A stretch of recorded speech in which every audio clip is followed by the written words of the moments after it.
Good day everyone! For today's video, sobrang init ng panahon at alam ko lahat tayo ramdam na ramdam ang hagupit ng init ngayon. Kaya for sure, ang lahat sa atin busy na sa kakalagay ng kung anek-anek sa katawan para hindi mangitim dala ng init na panahon ngayon na kahit ako hindi ko kaya. But it's a joke. Kasi kita nyo naman for today, kahit mainit, naisipan kong kumain ng lugaw. Naisip ko, wala namang special for today. Bakit gusto kong kumain ng lugaw? Kaya naman, kahit sobrang init, ayan, busy ang person. Oo, busy ang person kasi gusto kong kumain. Kaya naisipan kong magluto ng lugaw, special na lugaw. Kaya dahil wala kaming gasol ngayon, naubusan kami at wala kami pangbili. So, ayan, magagatong ang person. At ang hirap pa kasi dalawa lang ang available na kahoy na pwede kong gamitin. Kahit di ko alam kung kaya ba nitong lutuin ang lugaw na gusto ko. But it's okay kasi magagawa natin yan ng paraan. Mamaya kung hindi kakayanin ng dalawang kahoy na lutuin ang aking lugaw. Lugaw for the go! And for the record, hindi po espesyal ang araw na to. Ang araw na to ay, ito yung araw na sobrang init talaga. Kaya naman wag po kayong mag-expect na sobrang sarap or masarap ang lulutuin kong lugaw for today's video. Ito ay lugaw lamang nagawa ng isang simpleng tao na simpleng namumuhay at simpleng babae. Oo, babae na binibida ang kanyang braso, malalaking braso. Oo, lugaw. Laking lugaw yan, kaya ganyan kalaki, kaya wag ka nang magreklamo. So, wait for a minute at magluluto na ako ng simpleng lugaw sa mainit na panahon. And bago po ang lahat, gusto ko lang pong i-share sa inyo na ang pagbuhay ng apoy sa abuhan. Ano bang tawag nito? Di ko alam ang tawag nito sa Tagalog. Basta ang alam ko nito, abuhan sa Binisaya. Oo, day, Bisaya ko. Bisaya kong dako. Kaya abuhan ay hindi po ganon kadali. Kaya wag niyong sabihin na pa-juicy or ano pa yan. Ba't ang tagal? Ba't ang tagal makabuhay ng apoy? No, hindi po to madali. Hindi po to madaling gawin. Kaya kailangan patient ka lang, maghintay ka lang, kasi mamaya mabubuhay din yan. And speaking of lugaw, so ayan na nga guys, nagluluto na ako, nagsisimula na akong magluto ng lugaw at hindi din po ako sure kung paano ako magluto ng lugaw ay ganon din po kayong magluto. Kaya kung sa tingin nyo parang mali naman yung pagluto niya ng lugaw, so hindi po, that's the way how to cook lugaw. So kung mali po sa tingin ninyo, then accept nyo na lang po sa sarili nyo na hindi naman po lahat ng pagluluto ng lugaw ay pare-pare yung pamamaraan. Kagaya na lamang nito guys, yung bigas hindi ko na hinugasan, isinabay ko na lamang siya sa paggisa ng bawang, sibuyas at luya. Kung nagtataka kayo bakit sinigang lugaw tapos walang manok o kaya walang itlog, ito po ay gaya po ng sinabi ko kanina, simpleng lugaw lamang po ito, hindi po tong lugaw na panglaban or pang negosyo. Oo. Kaya wag po kayong magtaka bakit walang manok. Kasi nga po wala nga po kaming pambili ng gasol. Pambili pa kaya ng manok? Oo, pambili pa ng manok. Kaya nga po may luya kasi yung luya yan yung magiging substitute ng manok. Once feeling ko kasi pag nilagyan ko ng luya yung lugaw na lulutuin ko, magkakaroon din siya ng lasang manok. Yan ay feeling ko lang naman. Hindi feeling ninyo. Oo, hindi nyo feeling. At habang hinihintay kong kumulo yung lugaw na nakasalang sa mahiwaga naming abuhan for Binisaya, kumuha nga po ako ng kalamansi. At dahil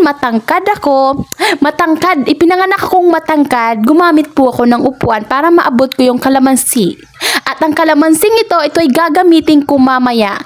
Ito ilalagay ko sa lugaw na kakainin ko. Masarap kasi ang lugaw pag may kalamansi. Yun ay para lamang sa akin. Depende po sa inyo kung anong gusto nyo. And after a million years, opo, sure ako, million years, ayan, eto na po ang hinihintay ko. Kumukulo na ang lugaw ko. Espesyal na lugaw para sa akin. Hindi para sa inyo. Para akong tanga. Para nga sa akin, bakit sinasabi kong para sa inyo? At dahil nga po gusto ko ng lugaw, so kailangan maging masipag tayo. Sa pagluluto kasi ng lugaw, hindi yung parang nagluluto ka lang ng kanin. Nahahayaan mo lang siya hanggang sa maluto kasi ang lugaw, kailangan mong halu-haluin. Nang sa ganun, sa kabilang side, hindi siya, ay hindi, mali ang paliwanag ko. Para pag anong bang tamang paliwanag dito? Di ko alam. Bakit kaya? Ay ganito. Kasi kapag nagluluto ka ng lugaw, kailangan halu-haluin mo. Kasi pag hinayaan mo siya, gaya ng pagluluto natin ng kanin, baka magmukhang kanin siya na mukhang lugaw, ganon. Yung parang hindi lugaw, parang kanin, pero parang lugaw, ganon.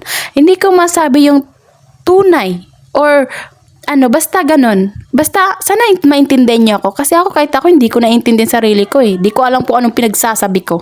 Basta ang importante, ang mahalaga. Halu-haluin mo lang yung lugaw mo hanggang sa feeling mo luto na.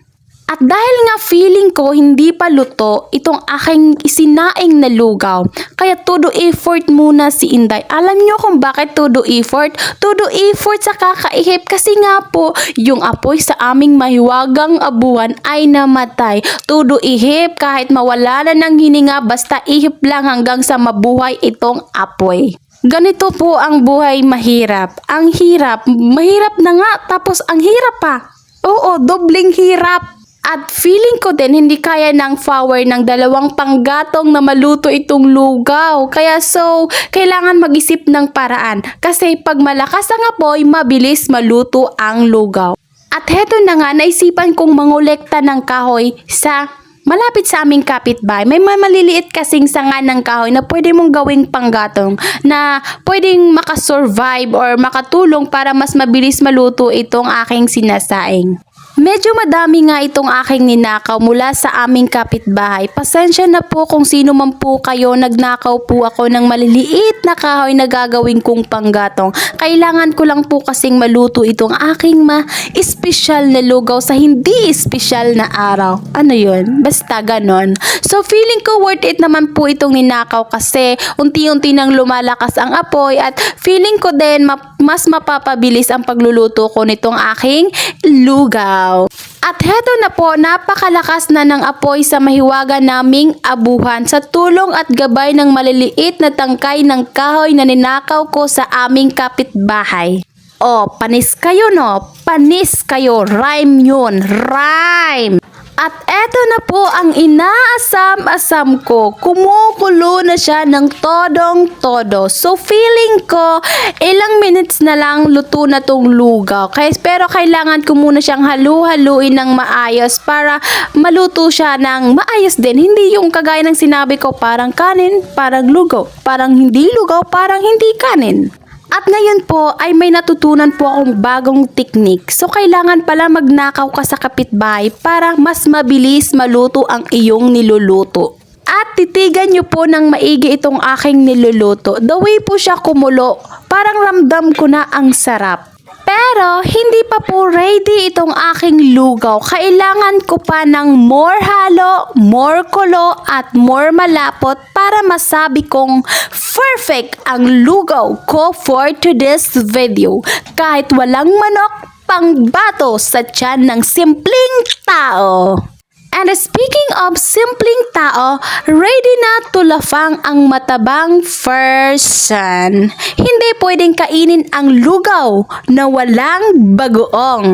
Kasi itong bagoong, maliban sa luya, itong bagoong ang magsisilbing manok sa lugaw. Kaya nga po tinawag ko tong simpleng lugaw, pero espesyal. Siya, hanggang dini na lang po itong aking video. Nagugutom na po kasi ang tummy ko. Ayokong pumayat. Dapat laging mataba.